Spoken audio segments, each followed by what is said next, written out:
Hello everyone, welcome to Shortlisted. Hope you all have an amazing day. In today's video, I am going to tell you about 5 cruel experiments that were done on humans. Let's start the list with Project 4.1. On March 1, 1954, the United States carried out Castle Bravo, testing a nuclear bomb on the Bikini Atoll, in the middle of the Pacific Ocean. The test not only went without a hitch, it went better than expected. But radiation fallout from the blast was blown upwind, towards the Marshall Islands. Instead of alerting the islanders to the danger, the project heads sensed an opportunity.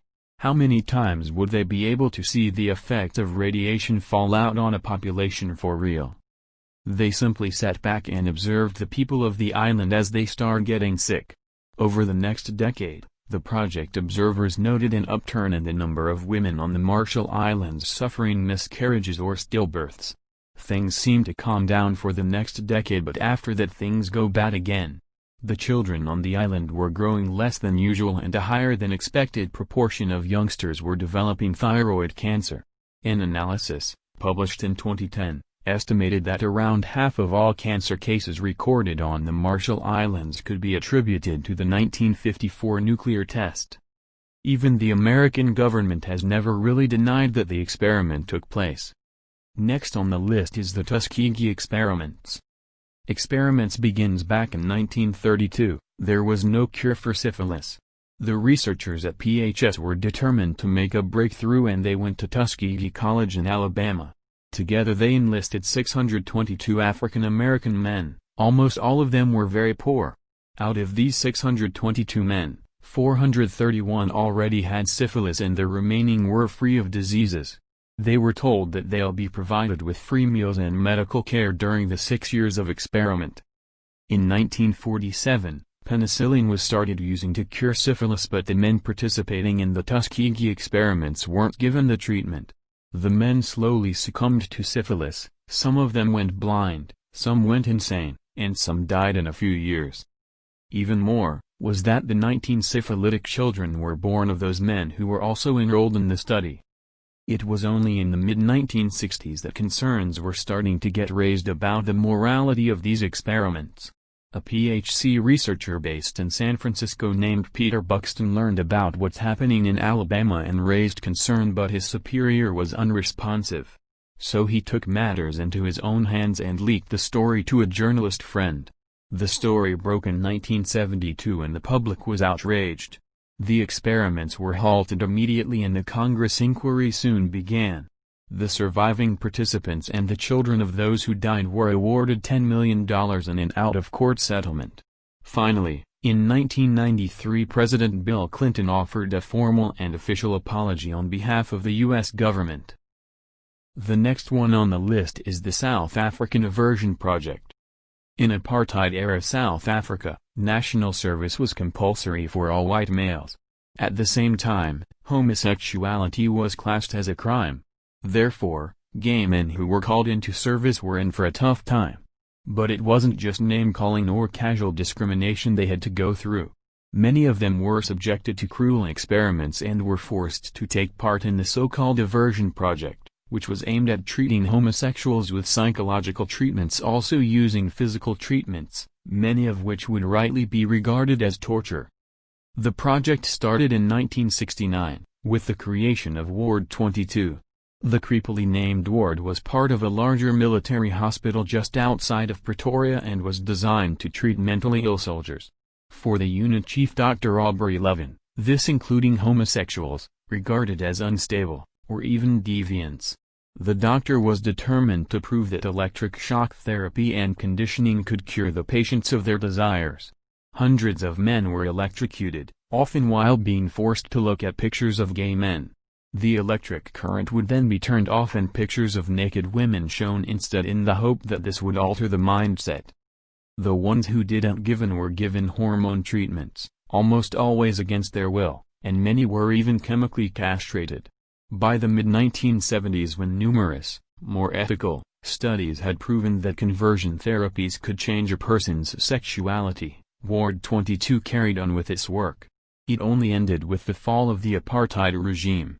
To the very end of the project, Dr. Levine maintained that all the men he treated were volunteers. Many of his peers disagreed, as did a judge, who sentenced him to 5 years in prison in 2014. Next one on list is MKUltra. MKUltra is a top-secret project where the CIA attempted to alter brain function and explore the possibility of mind control. While much of the written evidence, including files and witness testimonies, were destroyed, we do know that the project involved a lot of drugs and countless instances of rule-breaking. The project started in the 1950s. Its main goal was determining how LSD affects the mind, and, more importantly, whether it could be turned to their advantage. To learn more, hundreds, perhaps even thousands of individuals, were given doses of the drug. The worst part was that the person had no idea about this happening. Operation Midnight Climax is an example of this. In the early 1960s, the CIA opened up brothels. Here, the male clients were dosed up with LSD and then observed by scientists through one-way mirrors, which sounds creepy. Project MKUltra came to light when President Gerald Ford launched a special commission on CIA activities in the United States. However, 2 years previously, the then director of the CIA, Richard Helms, had ordered all files relating to the experiments to be destroyed.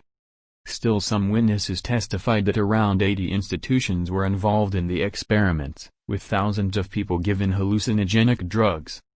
Was it all worth it? According to CIA, no. The CIA has acknowledged that the experiments produced nothing of real, scientific value. Project MKUltra has, however, lived on in the popular imagination and has inspired numerous books, video games, and movies. Lastly is Unit 731. During World War II, Imperial Japan committed numerous crimes against humanity. But none were as cruel as the ones done by Unit 731. This super-secret unit was created to research biological and chemical weapons. Quite simply, the Imperials wanted to build weapons that were deadlier and cruel than anything before. Unit 731 was created between the year 1934 to 1939 in a small district in northern China, which was a Japanese puppet state at that time and was overseen by General Shiro Ishii. It's estimated that over 3,000 men, women and children were forced into this experiment. Most of them were Chinese and some were war prisoners from Korea and Mongolia. For over 5 years thousands were subjected to vivisection, usually without anesthesia, leading to their death during experiments. Sometimes the inmates were directly injected with syphilis and gonorrhea or chemical used in bombs. Other twisted experiments included tying up naked men outside to observe the effect of frostbite, or just starving people to see how long they took to die. Once it was clear Japan is going to lose the war, the general tried to destroy all evidence of the tests by burning down the facilities and swore his men to silence. But instead of paying for what he did, he was granted immunity by the U.S. in exchange that they will share their knowledge with the U.S.-owned biological weapons. For decades stories regarding this was dismissed as communal propaganda, but in recent times the Japanese government has admitted its existence as well as its work. Thank you all for watching. Please like, share and subscribe.